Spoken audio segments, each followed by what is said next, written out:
اردو میں بھی ہم یہ ٹرم استعمال کرتے ہیں نا کہ جس کام میں بھی میں ہاتھ ڈالتا ہوں وہی کام کامیاب نہیں ہوتا، جس کام کو بھی میں شروع کرتا ہوں اس کا مطلب یہ ہوتا ہے کہ وہی کام مجھ سے کامیاب نہیں ہوتا۔ تو ہر کام ہم ہاتھ سے کرتے ہیں، ہے نا؟ تو تب بت یدا، یہاں پہ ہاتھوں کو کی بربادی، ٹوٹ جانے کا ذکر اس لیے ہے کہ جس کام میں بھی وہ مشقت کر رہا تھا، جس کام میں بھی وہ پیش پیش تھا، جہاں پہ بھی وہ اللہ تعالیٰ کے دین کے خلاف جیسی بھی کوششیں کر رہا تھا، کوئی بھی کوشش اس کی کامیاب نہیں ہوئی۔ اب اللہ تعالیٰ آپ صلی اللہ علیہ وآلہ وسلم کی مخالفت میں، دین کی راہ میں اس نے کیسی کیسی مشکلیں کھڑی کی۔ آپ صلی اللہ علیہ وآلہ وسلم بازاروں میں دعوت دیتے تو وہ آپ صلی اللہ علیہ وآلہ وسلم کے پیچھے پیچھے چلنے لگتا اور کہتا جاتا یہ جھوٹا ہے، یہ شخص جھوٹا ہے۔ اور جیسے اس کا رشتہ تھا، جو اس کا آپ صلی اللہ علیہ وآلہ وسلم کس کے ساتھ تعلق تھا، نسبی تعلق تھا، اس کی وجہ سے بھی آپ صلی اللہ علیہ وآلہ وسلم کے لیے بہت مشکل پیش آتی تھی کہ لوگ یہ ماننے کے لیے تیار نہیں تھے کہ آخر یہ چچا ہو کر اس طرح کا رویہ کیوں اختیار کر رہا ہے، یقیناً بھتیجے میں کوئی خرابی ہے۔ لیکن کیا ہوا، وہ اس کام میں بھی ناکام نہیں ہوا، حتیٰ کہ حج کے مواقع پر آپ صلی اللہ علیہ وآلہ وسلم جب تبلیغ کے کام کرتے، جب آپ صلی اللہ علیہ وسلم باہر سے آنے والے لوگوں کو دین کی دعوت دیتے، تو یہ باہر سے آنے والے لوگوں کے بھی وہاں پہ بھی پہنچ جاتا اور وہاں پہ بھی آپ صلی اللہ علیہ وآلہ وسلم کو جھوٹا کہتا، لوگوں کو کہتا کہ اس کی بات ہرگز مت سنو۔ اور اس کے علاوہ بھی بہت سے الزامات کہ اس کا یہ دماغی طور پر توازن نہیں ہے، اس کا یہ بیلنسڈ نہیں ہے، اس پر کسی جادوگر کا سایہ ہے۔ اس طرح کی باتیں اور اس طرح کے الزامات اور اس طرح کے ذہنی ٹارچر سے آپ صلی اللہ علیہ وآلہ وسلم کو گزارا جاتا، تاکہ آپ صلی اللہ علیہ وآلہ وسلم اپنا یہ مشن چھوڑ دیں اور لوگ بھی آپ صلی اللہ علیہ وآلہ وسلم کی طرف رغبت اختیار نہ کریں۔ لیکن کیا ہوا، جوک در جوک آپ صلی اللہ علیہ وآلہ وسلم کے فالوورز بڑھتے ہی چلے گئے۔ اور بلکہ جب جب یہ لوگوں کو کہتا کہ آپ صلی اللہ علیہ وآلہ وسلم کی محفل میں مت بیٹھو، ان کی بات مت سنو، لوگ اور زیادہ متجسس ہو جاتے، یعنی ان کو اور زیادہ تجسس ہوتا، وہ اور زیادہ سوچتے کہ اچھا آخر سن کے تو دیکھیں کہتا کیا ہے۔ اور جنگ بدر میں ناکامی۔ جنگ بدر اس سورہ کے نازل ہونے کے تقریباً 7 سے 8 سال کے بعد نازل ہوئی۔ جنگ بدر میں عرب کے تمام دوسرے سردار شامل ہوئے اور یہ اس کے دین کے فیصلے کا دن تھا، محمد صلی اللہ علیہ وآلہ وسلم کے دین اور اس کے دین کے فیصلے کا دن تھا۔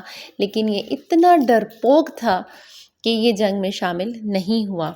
اللہ تعالیٰ کے حکم سے تمام بڑے سردار جو جنگوں میں شامل ہوئے تھے وہ سب کے سب مارے گئے، اور ان کی موت کے صدمے سے یہ خود بھی جنگ بدر سے تقریباً 6 سے 7 دن کے اندر اندر یہ بھی مر گیا۔ کہتے ہیں کہ مرنے سے پہلے اس کو کوئی بیماری ہو گئی تھی، چھوت کی بیماری تھی، اور ہم جیسے سیرت میں پڑھتے ہیں کہ عرب لوگ جو تھے وہ چھوت چھات کو بہت مانتے تھے، یعنی ان کے نزدیک اس پر ان کا عقیدہ بہت پختہ تھا کہ چھوت کی بیماری ہوتی ہے، اور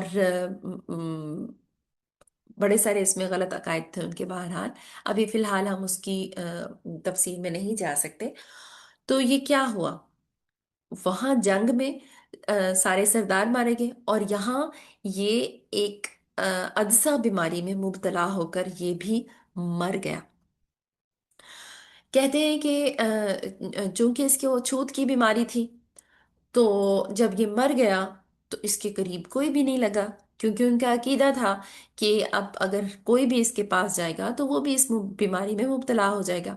گویا کچھ دن تک اسی طرح وہ اس کی لاش گلتی سڑتی رہی، بدبو پیدا ہوتی رہی، اور یوں ہوا کہ آخر اس کو کچھ لوگوں کو مزدوری پر ہائر کر کے، کچھ لوگوں کو پیسے دے کے اس کی لاش کو اٹھوایا گیا۔ کہتے ہیں کہ وہ بھی انہوں نے کسی لکڑی وغیرہ کی مدد سے اس کو ہانکتے ہوئے ایک گڑھا کھودا گیا اور اس کے اندر اس کی لاش کو پھینک دیا گیا، تاکہ اس کی بدبو سے اور جو اس کی وجہ سے جو متعفن پیدا ہو رہا تھا اس سے بچا جا سکے۔ یعنی اتنا گندا انجام ہوا اس کا. اور اس کے بعد اور کیا بربادی ہے؟ اولاد کی طرف سے بربادی ہوئی. ٹھیک ہے. اتبا اور اتیبہ دو اس کے بیٹوں کا ذکر ہم نے پچھلے پارٹ میں کیا تھا. لیکن اس کے ٹوٹل 6 بچے تھے. 3 بیٹے تھے، 3 بیٹیاں تھیں. اتبا، اتیبہ اور متعب. اور اس کے بعد بیٹیاں، 3 بیٹیاں تھیں اس کی، جس میں سے ایک کا نام درہ تھا جو ایمان لے آئی.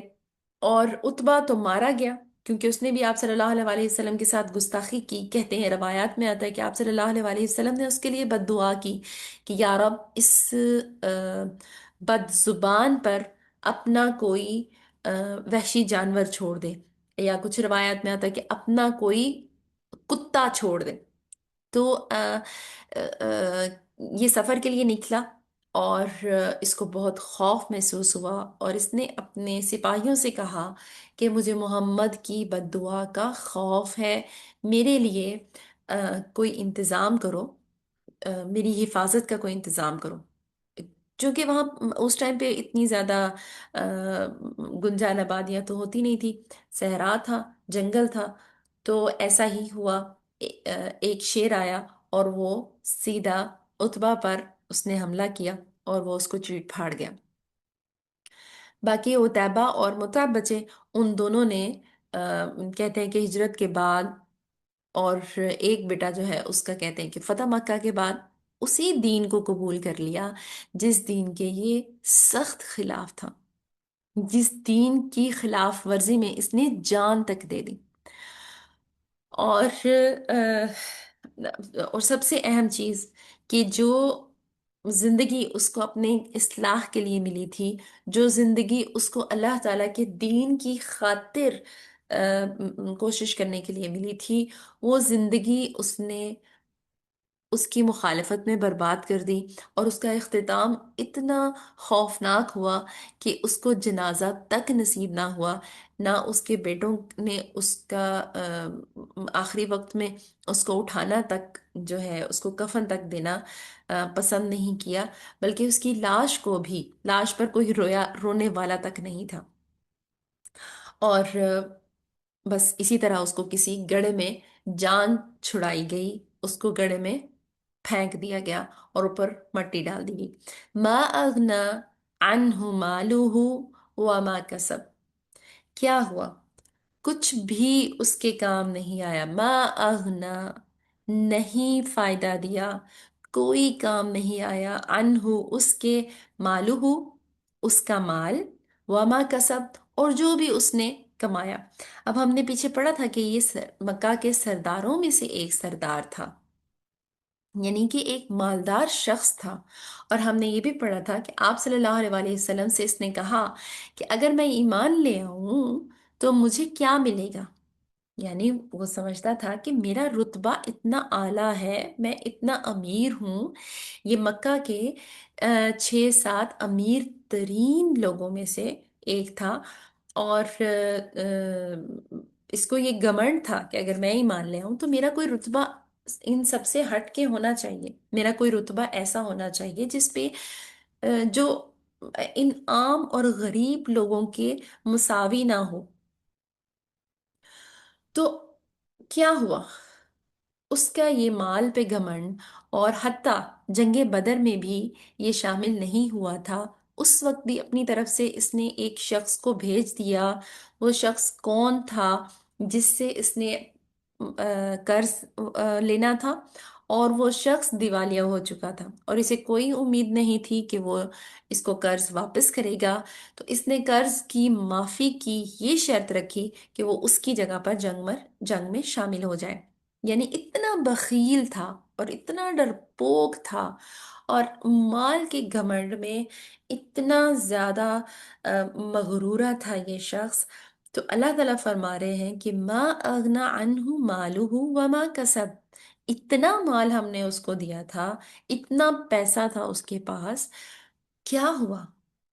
آخر میں جب اس کو بیماری لگی تو وہ مال اس کے کسی کام نہ آ سکا، یعنی وہ خرچ کر کے صحت تک نہ خرید سکا. اور اس مال کو دے کے وہ جنگ نہیں جیت سکا، اس مال کو خرچ کر کے وہ اپنے دین کی عظمت نہ بچا سکا، جس دین کی خاطر اس نے اتنی بڑی دشمنی مول لی تھی۔ کچھ علماء کہتے ہیں کہ اس سے مراد وہ مال ہے یا وہ کمائی ہے یا جو وہ کماتا تھا یا جو اس کا پیشہ تھا، دونوں ہی مطلب ہو سکتے ہیں کہ یعنی دنیاوی طور پر بھی اس کا جو مال تھا اس کے کسی کام نہیں آیا، آخر میں وہ مرض میں مبتلا ہوا اور اس کا مال اس پر مرنے کے بعد ایک پائی تک بھی اس پہ خرچ نہ کی گئی، بلکہ اس کے لیے اس کو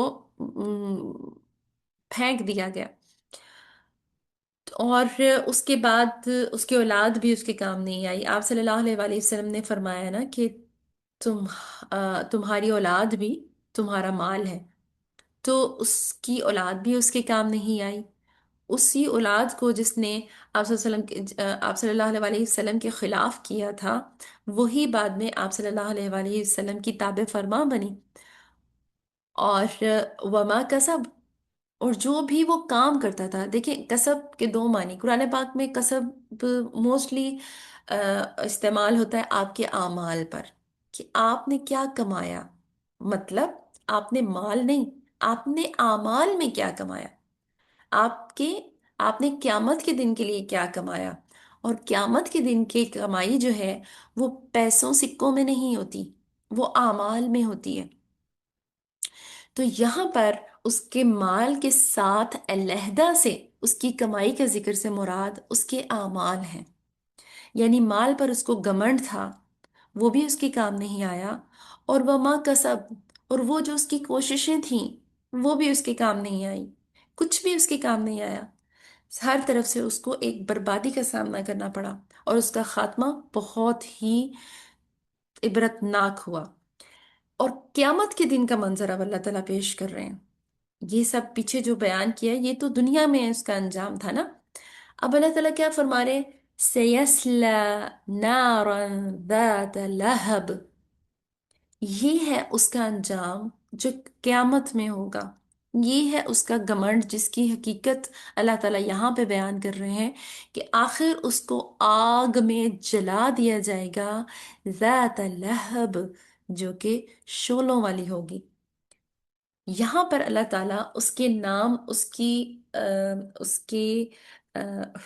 کی جو کنیت تھی، اس کی کنیت کی نسبت سے یہاں لہب کا استعمال کر رہے ہیں۔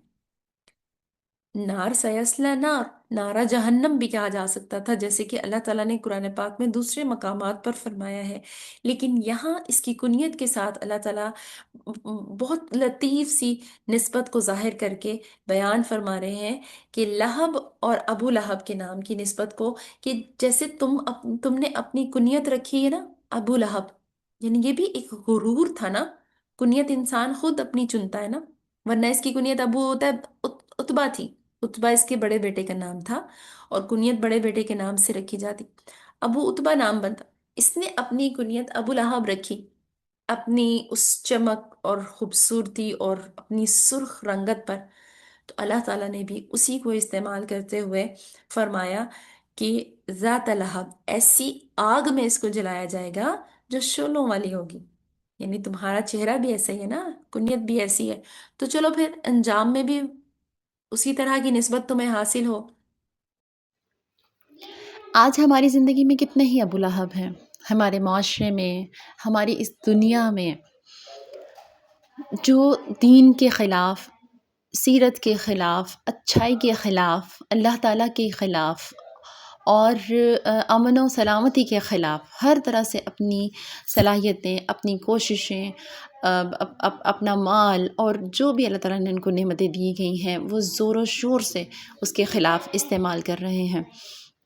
اللہ تعالیٰ یہاں پہ ہمیں بتا رہے ہیں کہ دیکھو، ہر صلاحیت اللہ تعالیٰ کی دی ہوئی ہے، ہر نعمت اللہ تعالیٰ کی دی ہوئی ہے، اس کو استعمال کیسے کرنا ہے اب یہ تم پر ڈیپینڈ کرتا ہے۔